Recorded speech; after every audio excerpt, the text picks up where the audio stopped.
look up your own research. You should never take any person's or organization's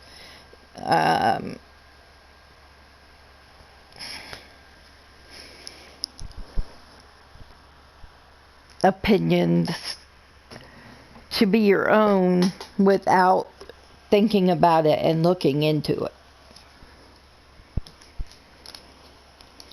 And don't always use Google, because I've learned that Google isn't always accurate either. Just saying. Okay. Welcome if you're new. Welcome. This is your first time here. Welcome. Hang around a few minutes. You might enjoy yourself.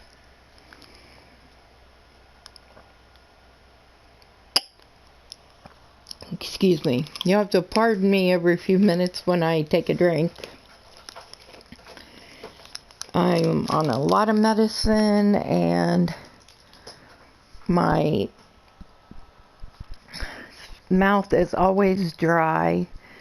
And with all of this changing seasons, hay fever, etc., I have just been miserable. Alright, shout outs. Fundy Fridays. Jen and James. They cover fundamentalism. If you are looking for info on fundamentalism, that's where you want to go. Okay. Second shout out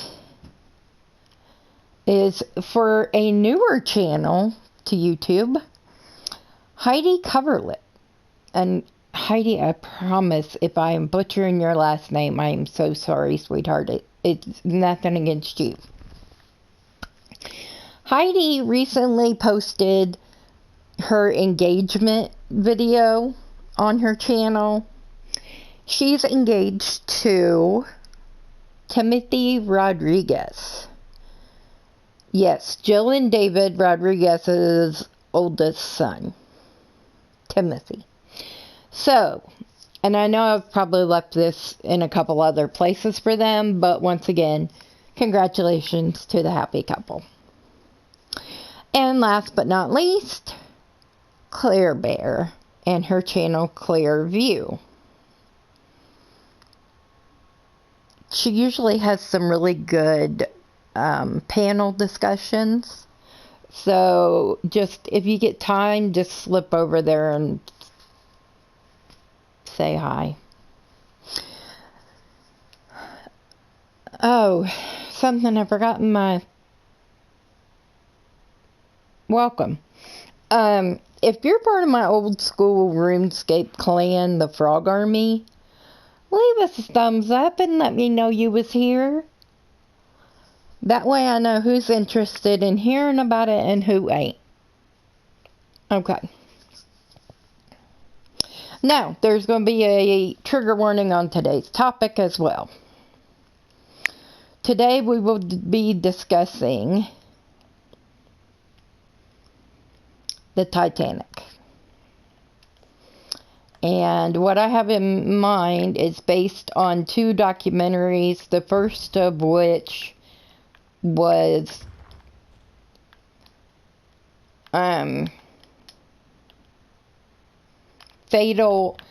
Titanic Fatal Fire.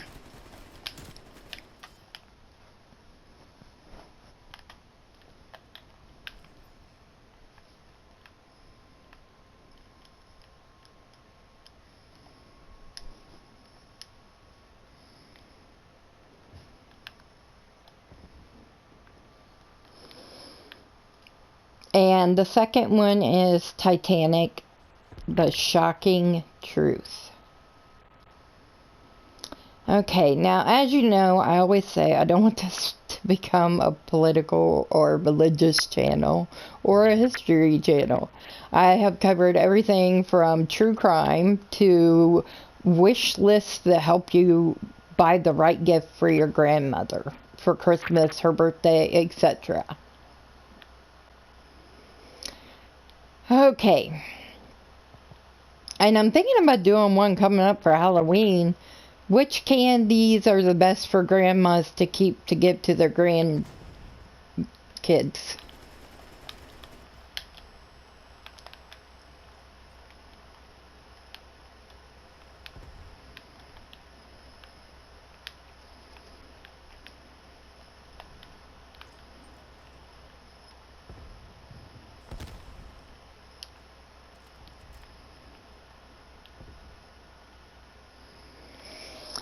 Okay, now we're going to start our story. Our story starts with two cruise lines. One is called Cunard, Cunnard, and the other is called White Star Line. Now, White Star Line is just starting out. Cunard is quickly growing a name for itself, and both want to become the premier ships to take and ferry rich passengers back and forth between New York and Europe. Not to mention third level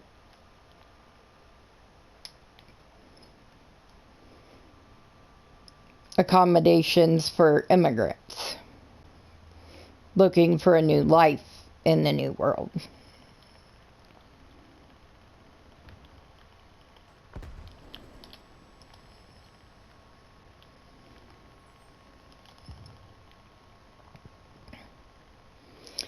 So, the White Star Line, the Commodore was an E.J. Smith. And although he was Commodore of White Star for years, he had issues with wrecks. I mean, every ship this guy touched wrecked. And on one of the ships, the Majestic, some of the sailors even died because of a fire. Now, EJ says that didn't happen, but Bruce lets him know that, yeah, it did happen, and they know. So, in 1903, when White Star was just starting to put together ideas for the group of ships they wanted to cater mostly to those rich passengers in first class.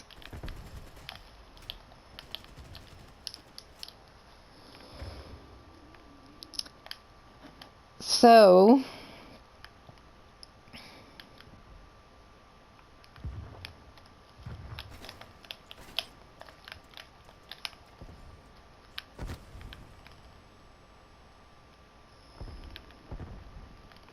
shoot, I don't know where that other thing went. It may not be good.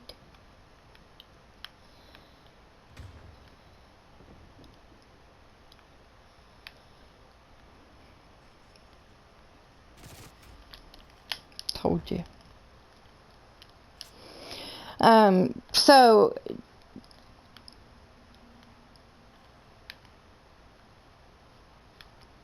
Harland and Wolff was a shipbuilding company in Belfast, Ireland, which means it was under British control. And Lord Peary was in charge of it. Now, Lord Peary, Bruce, and J.P. Morgan got together to plan the future for the White Star Line. They wanted to have 3 ships, Olympic, Titanic, and Britannic, built, and they wanted to corner the market on the luxury end. So, the first 2 ships to be built were to be the Olympic and Titanic. Now, the Olympic and Titanic were almost identical. There were minor differences, but for the most part, you know, everything was White Star Line made. In 1903, J.P. Morgan, who owned the International Merchant Marines at the time, bought White Star, and they started work on drawings of these beautiful ships that were supposed to be, you know, coming into reality anytime. There is a clause in the agreement that Lord Peary and some of the other British made sure got put in there, because this was in 1903 that this agreement was signed between White Star, J.P. Morgan, Bruce, and Lord Peary for the future of White Star. And the first 2 boats were going to cost roughly $10 million each to build. And the first one would not be ready until 1911. So 8 years. Yeah, 8 years after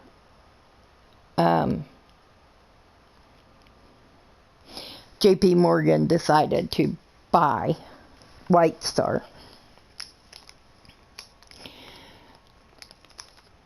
Now,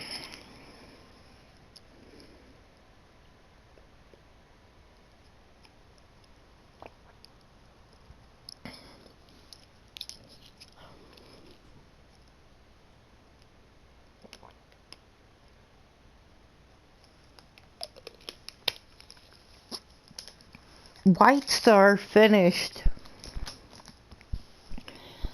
the first ship, Olympic, and it was put out to sea, and the Commodore of the White Star Line was the captain.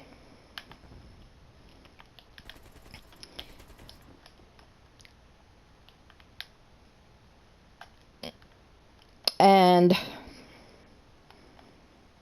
things were not going great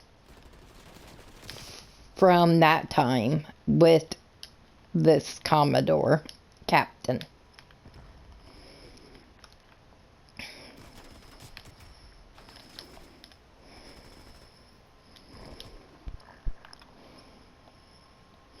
But yet they still kept giving him command over these ships that are worth millions of dollars. But they, you know, had insurance on them, so they figured, what the heck. And on one of the ships, the Majestic, there was a fire and some of the crew were killed. Now, Olympic was in New York. I don't think it was its first trip, but I may be wrong. I don't know. But it definitely happened in New York Harbor. they had a get-together of boats called a collision.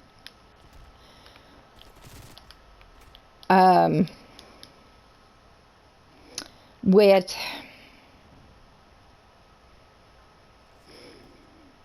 see, and I've been trying to do this for so many days, and now I can't think of the boat. And I had just done this, and only a minute recorded of it, so I had to start over. Hallenbeck. That's it. In New York, they had the Hallenbeck. Excuse me. Hay fever. I really don't like spring, or I love spring and fall weather, but I do not like what it does to my asthma, my allergies, and most of all my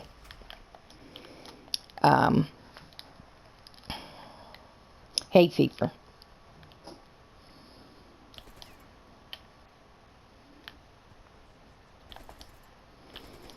So, in New York, it hit the ship the Hallenbeck and had to be brought back to Belfast for repairs.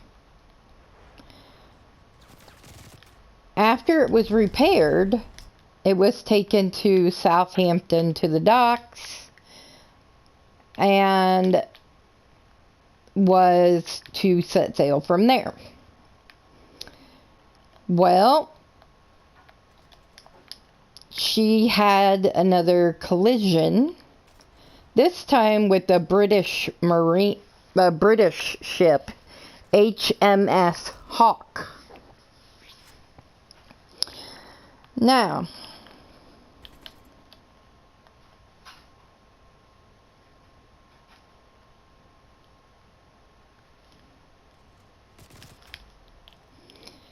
the Hawke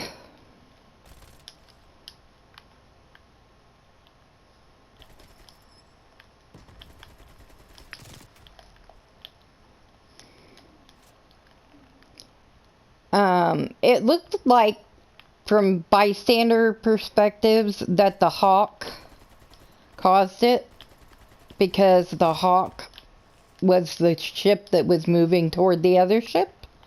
But in reality, it was the Olympic's fault. Her propeller blades were spinning the way that they would to back out, and the smaller ship Hawke got caught by the pull of those propellers and pulled it right into the side of the ship, busting a big hole, some of it above the waterline, some of it below the waterline. Okay? So, and again, this was in Southampton. So they did 2 weeks of work on this boat to get it to where it could limp back to Belfast to be properly fixed. Now, when the Olympic got to Belfast, she was put in a berth, which is basically a parking spot for ships.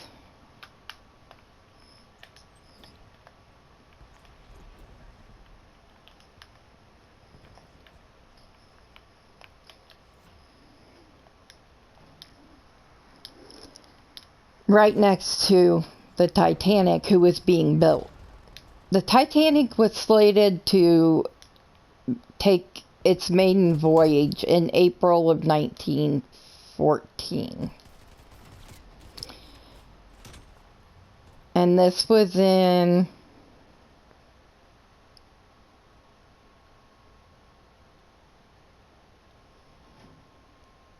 February of 1912. That doesn't seem right.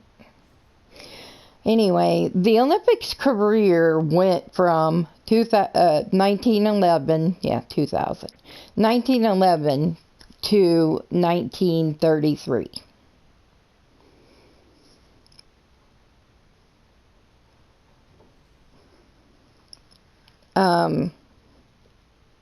And of course, the Titanic, we all know, was only in service for 4 or 5 days. Now, when they brought them into Belfast and they had them side by side,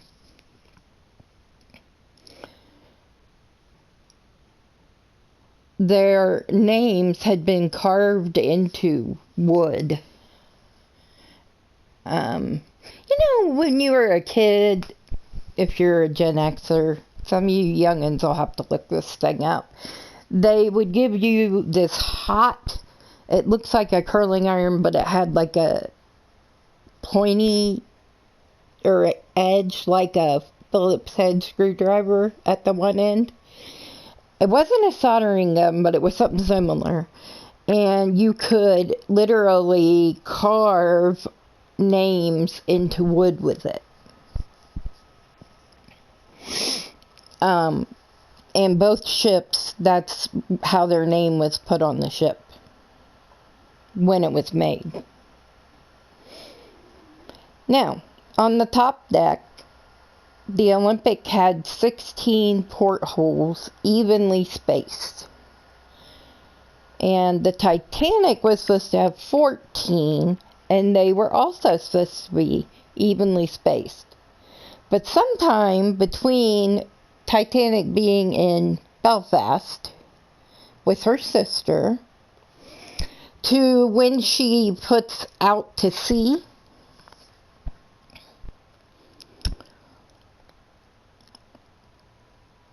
Titanic's name has been put on the ship by putting the letters on steel plates and putting it over that wooden area.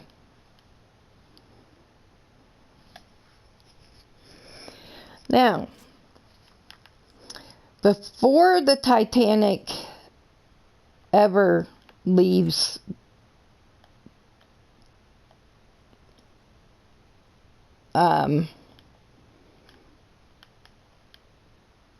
is finished being made, the Olympic is right there with her for several weeks. I believe it's 2 weeks. 2 weekends or something, some such. And Lord Peary calls Bruce and wants a meeting because there's something important they need to talk about because of Olympic. And so Lord Peary gets Bruce to come see him. And he and Bruce discuss what would happen if these two ships were swapped out for each other. How noticeable would it be?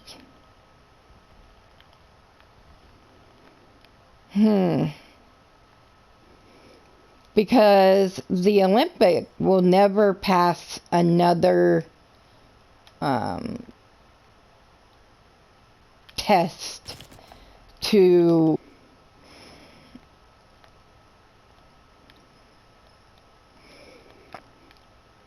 they're not going to be able to insure the Olympic for what they really need money-wise it to be so, well, insured for. So they talk it over, and Lord Peary says he has a couple guys that can switch them out on the weekend and nobody will ever know. That it's a matter of just changing the name thing on it moving one.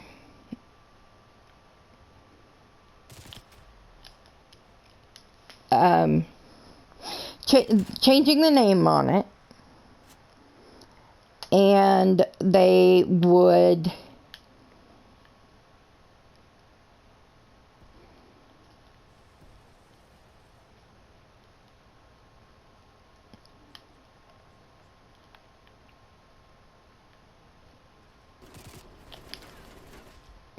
they would have to change the name on the ships. And other than that, they had to exchange a few lifeboats and 48 life belts, which actually had the names of the ships on them for some odd reason. I don't know why you would do that, but okay. And also a few of the lifeboats were, said which ship they belonged to. Now, there was a piece of propeller blade. There was a propeller blade that was slated to go on the Titanic, but ended up on the Olympic because they were trying to get the Olympic back to sea as soon as possible. Because White Star and JP Morgan at this point are hemorrhaging money big time.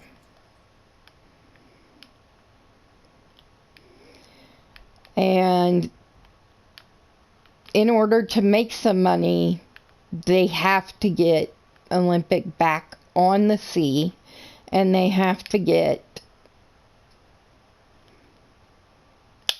Titanic ready and get her out as well.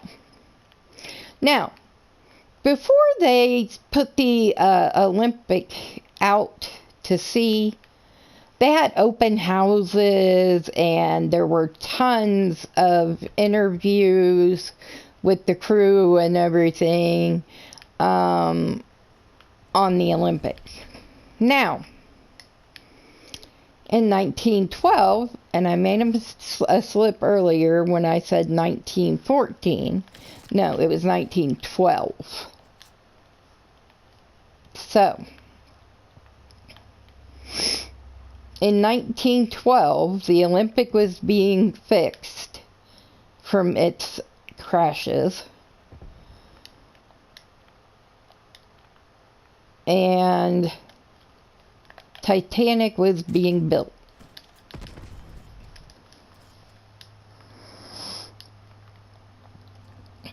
So, that is when they decided to switch them.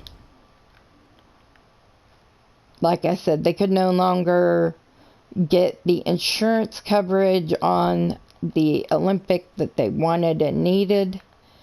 So they just decided to let it go, so to speak. But they, like I said, they had open houses and all kinds of stuff before the Olympic went out on the ocean. And with her sister, the Titanic, they did none of that. It was almost like they really didn't want to be associated with that ship.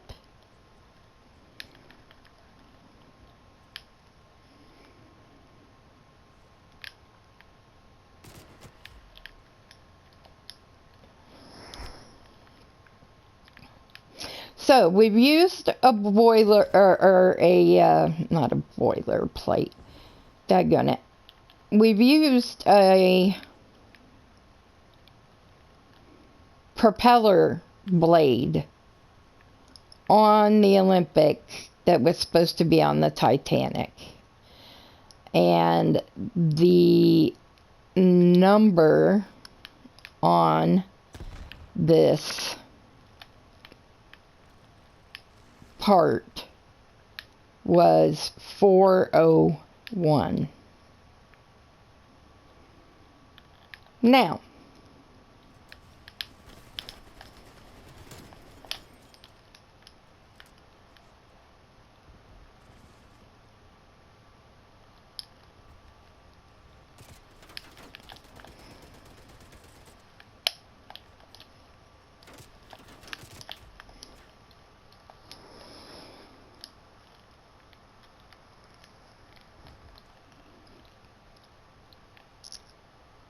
and so this piece was numbered 401.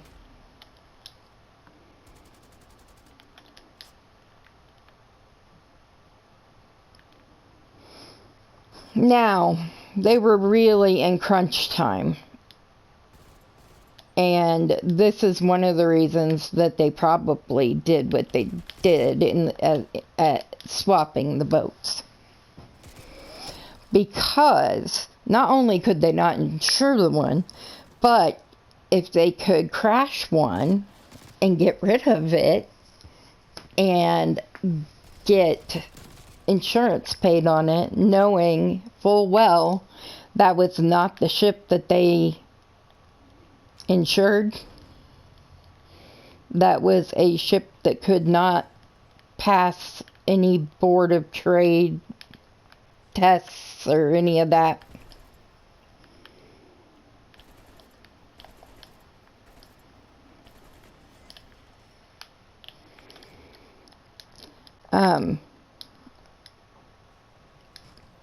So basically what they were doing was insurance fraud. And to make it take place, they had to swap out the ships. Now, before they went to sea, Bruce also called E.J. Smith, the Commodore White Star, and had him come in. And he explained to E.J. that they had been very good to him. That a lot of places would not have kept him on, as their commandant, much less even a captain of a boat, with the history he had of incidents of collision.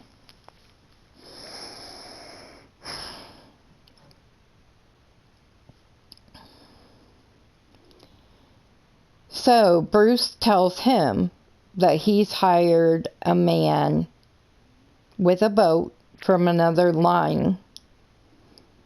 The boat's name is California. The captain of the California is Sir Stanley Lord. Stanley Lord also had a history. He had a history of helping somebody scuttle a boat somewhere. And Bruce told EJ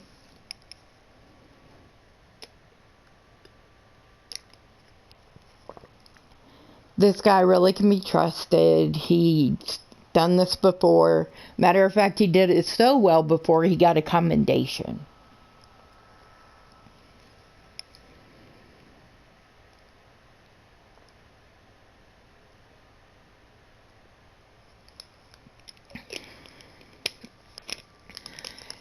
This is supposed to be the last boat of E.J. Smith's career.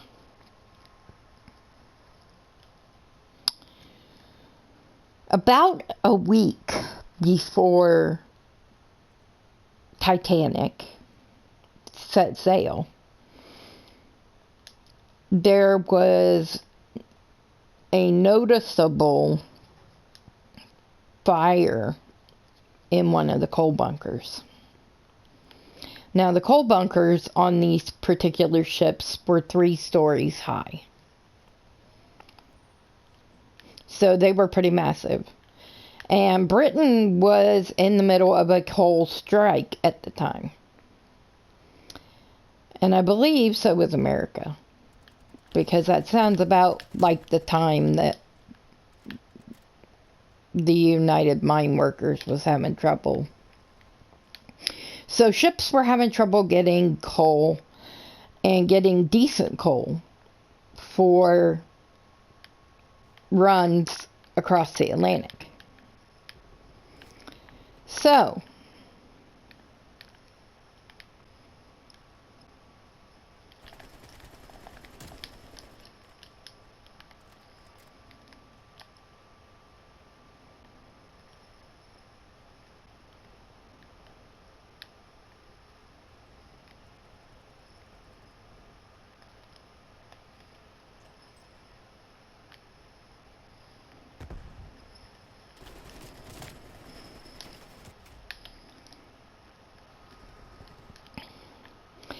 and what coal they were getting was inferior, meaning it was low-grade coal.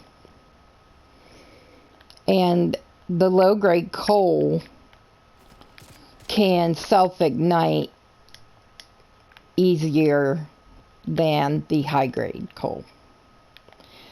And they weren't even quite sure if they had enough coal to make it to New York. And thus they decided to try to make it a speed trial for the new ship. Supposed new ship.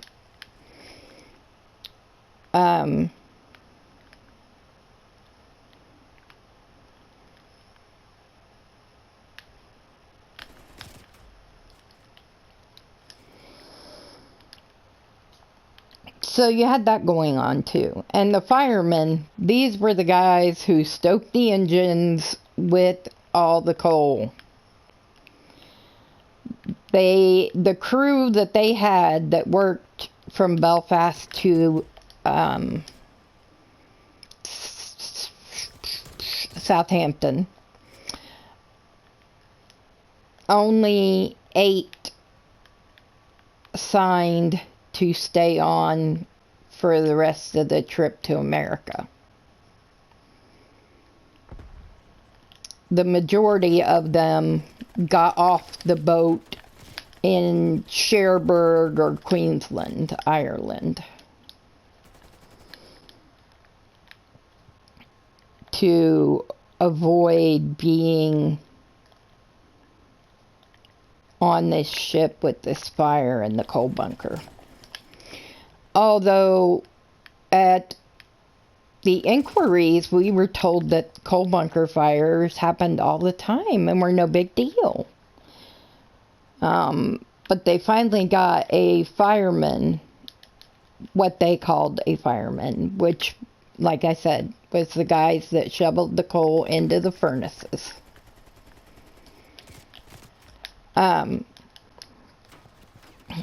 When they finally got one on a stand in one of the inquiries,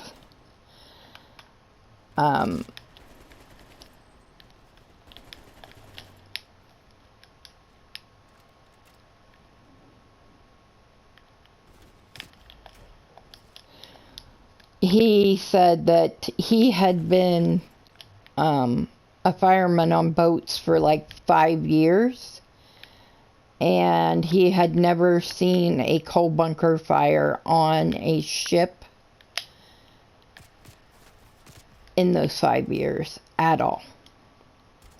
So, if they were really happening as often as the White Star and all them were saying, you couldn't prove it by the guys that were working the jobs.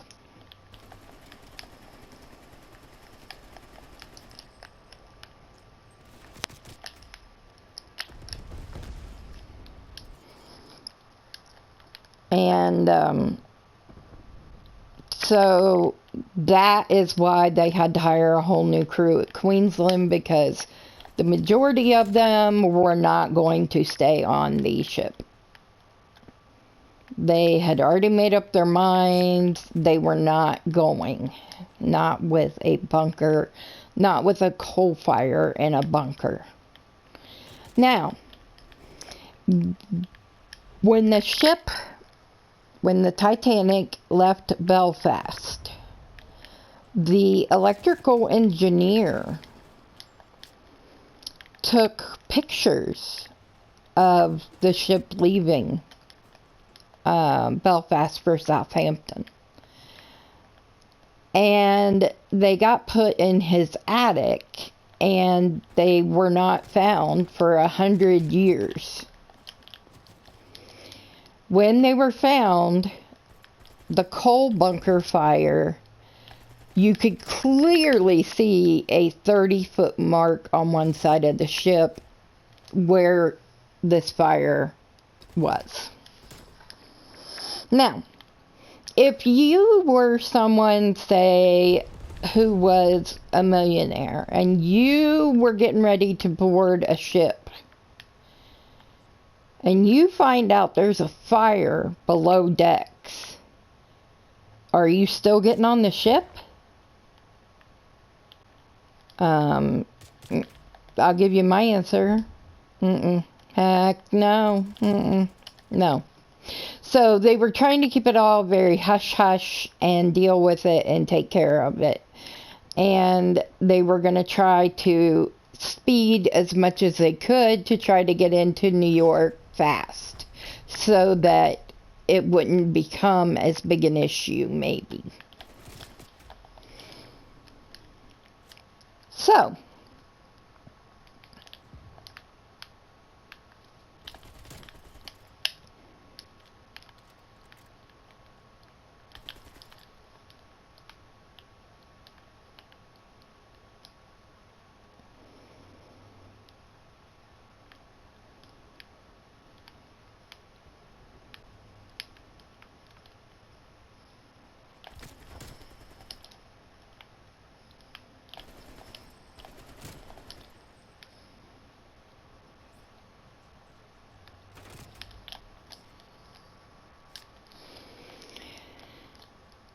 they were trying to keep it hush-hush what was going on below decks.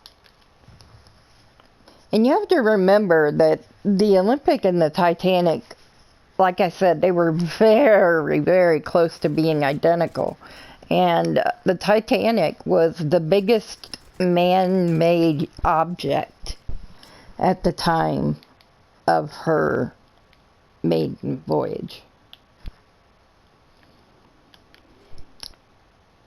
Now, we all know that things do not go well for the ship, or the crew, or the passengers, for that matter.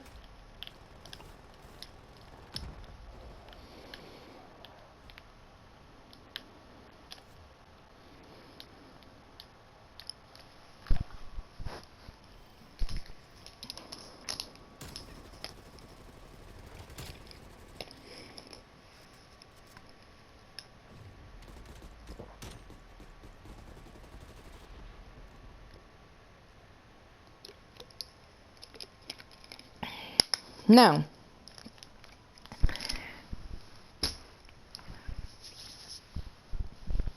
JP Morgan is scheduled to be on the boat, and they've given him the grandest suite on the boat. But he cancels his travel plans. He says he's not feeling well.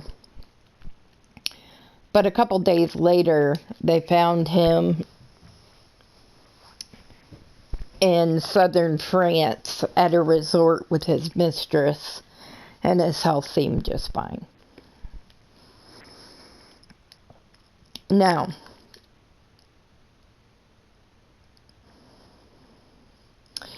the California, captained by Stanley Lord, left Southampton 5 days before the Titanic.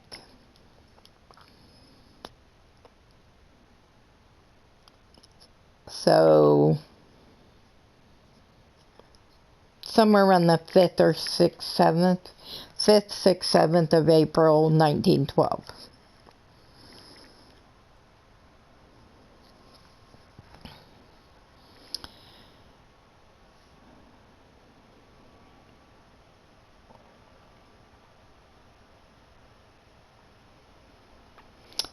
And although it was a cruise line ship, there were no passengers on board.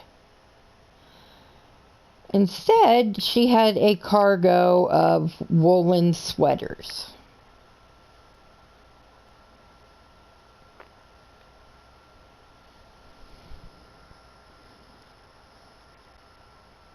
And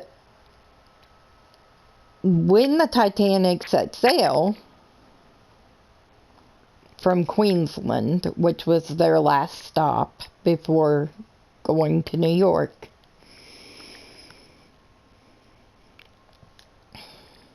starting at that point of the trip, they were receiving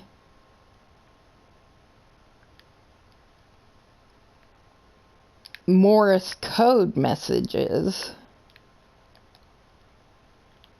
Some were being sent by the passengers of the Titanic, which becomes a problem later.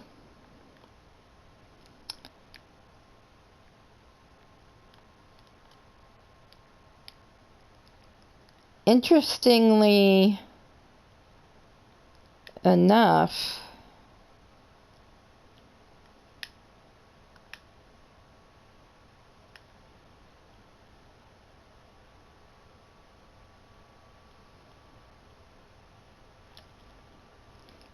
there were several ice warnings sent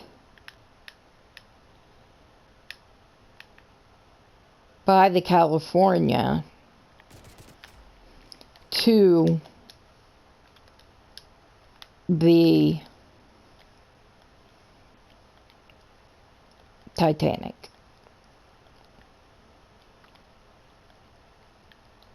Now, one of the issues that came up that made it so that this did not go down as smooth as it had been planned was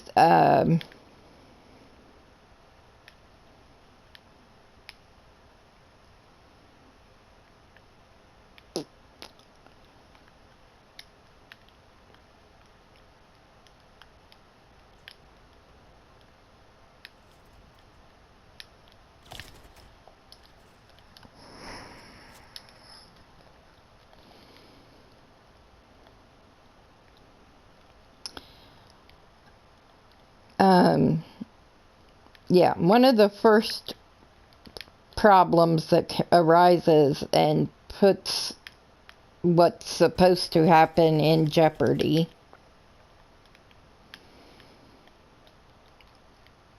is this the ice warnings being sent from the California to the Titanic. Now, the California had a radio operator, but they only had one, and they turned it off at night to go to bed.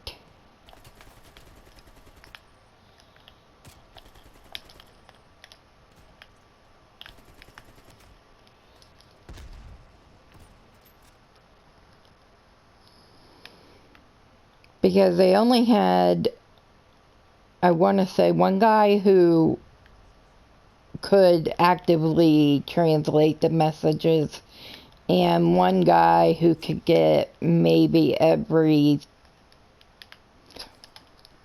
Right. So, on the night of the collision with the iceberg, the Titanic received yet another message from the Californian giving her position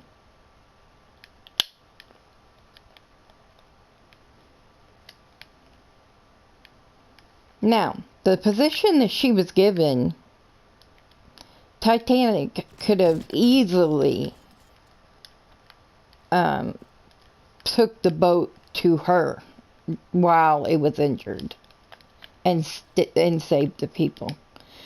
But instead of getting this information and, logging it somewhere, they proceeded to yell at the operator from the Californian.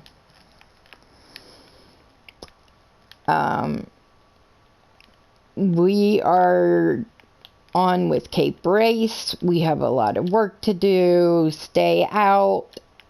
Quit sending us duplicate things. It wasn't a good thing. Now, when the ship hits the iceberg, it seems like the crew kind of just goofed around until for like half hour, 45 minutes before they decided to send out an SOS or anything. And the Commodore and Captain, EJ, had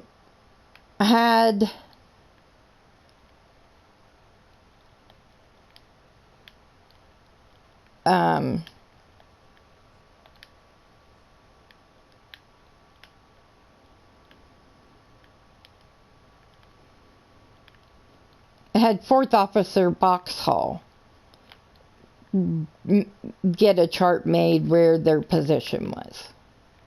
Well, we don't know how or why, but Boxhall showed them being 12 to 20 miles from where they truly were.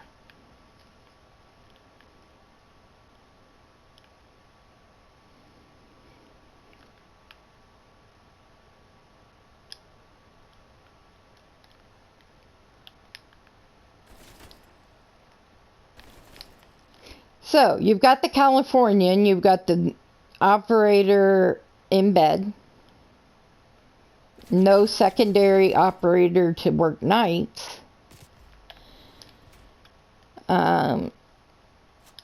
There was what seemed to be a smaller ship somewhere in between these two big ships, so they weren't really seeing each other either. They were seeing the smaller ship between them that was firing white rockets to bring back its boats. It was a SEAL boat.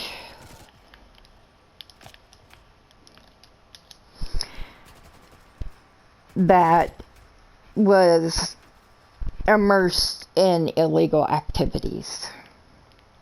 Yeah. They were poaching and really did not want to get involved in any of this mess. So, and I don't think they had a radio, or else they might have tried to go and help. But the way it ends up, Titanic is all alone. This ship that it sees when it keeps sending up its distress rockets is the SEAL ship. And when Captain Lord's crew is seeing the rockets, it's obviously the rockets of the SEAL ship trying to get its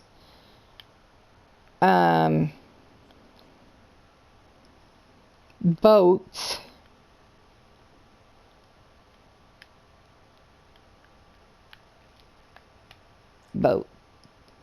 so they could get out of there before anybody figured out what they were doing.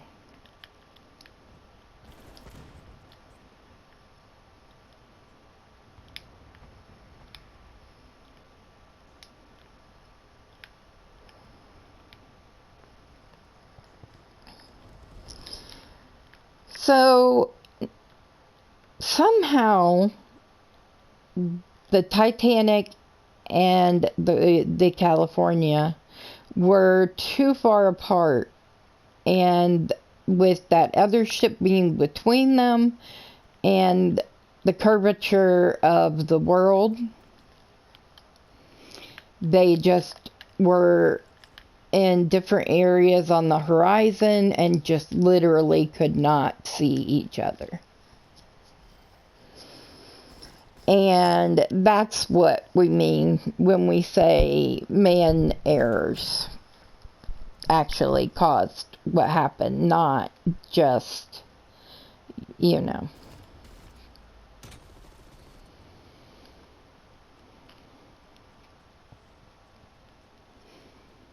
And I have to say that the California never, and Captain Stanley Lord himself never heard the end of it.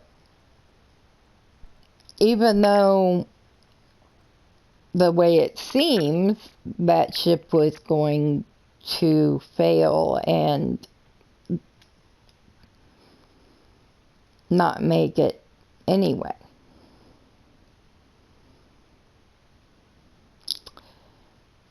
Now, years later, when they went back to examine the wreck of Titanic, they looked at a starboard propeller blade.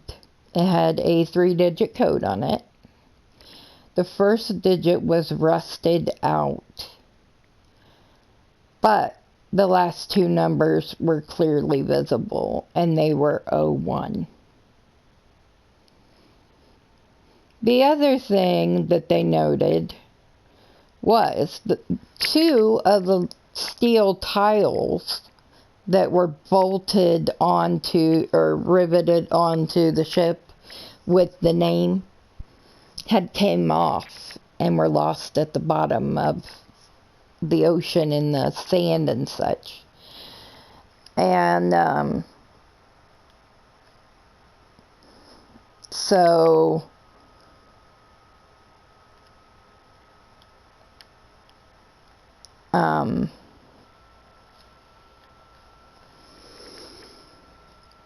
underneath where these 2 plates had been,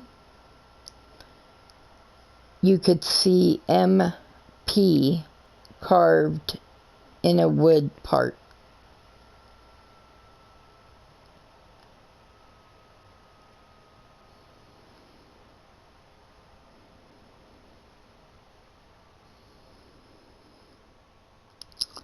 Okay. Let me know if you enjoyed this story. In my opinion, it was the Olympic that sank in April 1912.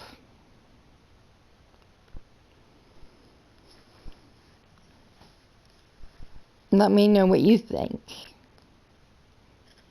in the comments. Email me. All the information you need to get a hold of me is in the boxes. Laters.